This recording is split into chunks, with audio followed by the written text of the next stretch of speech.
Granite is one of the strongest stones on Earth, and it's the darling of decor these days. As an indoor-outdoor building material, it's timeless, elegant, and resistant to acid rain. Nature's granite factory lies many kilometers beneath the Earth's surface. Boiling molten rock called magma builds up pressure from the intense heat and rises through cracks and crevices in the Earth's crust. As it rises, it slowly cools and solidifies into granite. Most granite is buried under sedimentary rock, which makes up most of the Earth's surface. The challenge is to extract as much granite from the quarry as possible, while losing as little as possible to damage from the extraction process. They start by outlining a section of rock wall, up to 30 meters long by 7 meters wide. They use a gas flame to burn long, narrow channels to free up the sides. Then they drill holes 7 meters deep along the back and bottom. They feed explosive cable into the holes.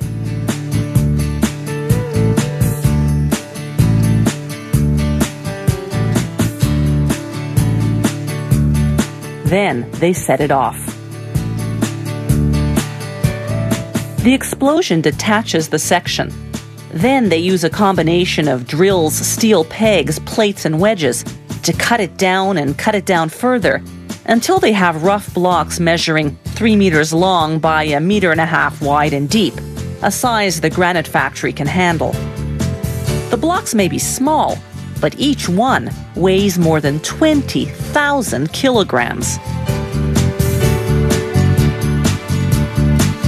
At the factory, the first cut is called slabbing. They use this type of saw to cut slabs more than 5 centimeters thick.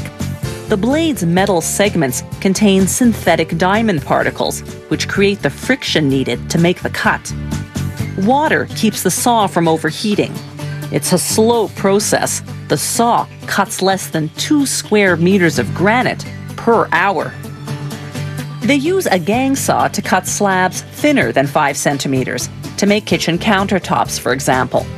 This saw has steel blades, tense enough not to bend under the pressure of cutting, and calibrated to cut as straight as possible. The gang saw cuts at a rate of about 8 square meters per hour. It takes 3 entire days to cut through the rough block. Once a slab is cut, it goes for polishing. This is what will bring out the beauty of the stone.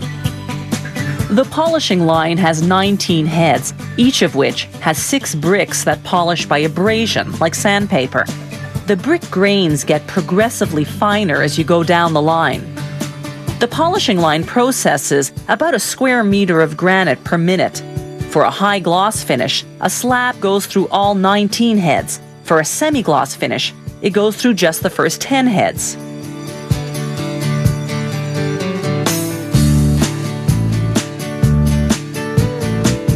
For a rough finish, slabs skip the polishing line altogether and instead go through a process called flaming. With a stream of water to keep the slab from cracking under the heat, they run a propane flame at 2,000 degrees Fahrenheit across the surface.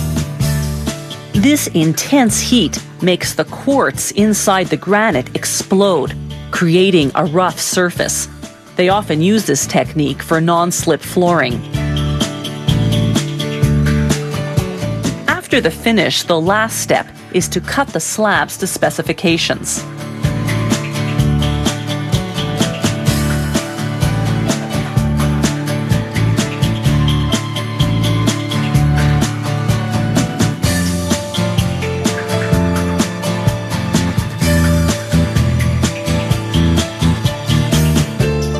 Granite is composed of various minerals. They're interlocked like pieces in a jigsaw puzzle, giving the stone its trademark speckles and its remarkable strength.